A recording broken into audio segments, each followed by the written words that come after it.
জি, আপনি জানেন, আপনার মাধ্যমে দর্শকদের জানাতে চাই যে গত এক সপ্তাহ ধরে কিন্তু বেগম খালেদা জিয়া এই এভার কেয়ার হাসপাতালে ভর্তি রয়েছেন এবং গতকাল থেকে কিন্তু গত রাত থেকে আমরা জানতে পেরেছি যে তার অবস্থা আরও সংকটাপন্ন হয়েছে এবং গতকাল রাতের থেকেই কিন্তু চিকিৎসকদের একটি দল বৈঠক করেছেন এবং খালেদা জিয়া যে সংকটাপন্ন অবস্থায় রয়েছেন সেটি জানিয়েছেন। এরপর থেকে কিন্তু এই এভার কেয়ার হাসপাতালের সামনে হাজার হাজার নেতাকর্মী আসছেন এবং তারা খালেদা জিয়ার খোঁজখবর নিচ্ছেন, খালেদা জিয়ার আশু রোগ মুক্তি কামনায় দোয়া করছেন।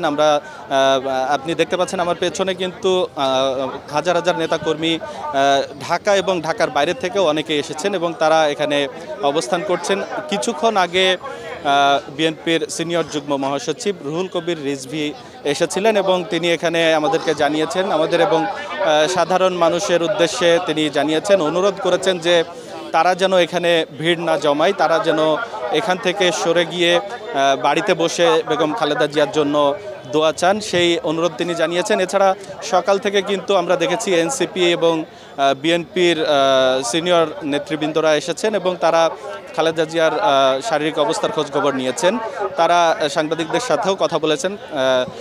আপনাকে জানিয়ে রাখতে চাই যে এখন পর্যন্ত কিন্তু খালেদা জিয়ার এই চিকিৎসায় যে গঠিত মেডিকেল টিম রয়েছে সেই মেডিকেল টিমের কেউ এখনও পর্যন্ত আমাদেরকে সর্বশেষ তথ্য জানায়নি। তবে তারেক রহমানের যে বিএনপির ভারপ্রাপ্ত চেয়ারম্যান তারেক রহমানের উপদেষ্টা মাহাদি আমিন কিন্তু তার ভেরিফাইড ফেসবুক পেজে স্ট্যাটাস দিয়ে জানিয়েছেন যে খালেদা জিয়াকে দ্রুতই দেশের বাইরে নেওয়ার জন্যে তারা সব প্রস্তুতি সম্পন্ন করেছে।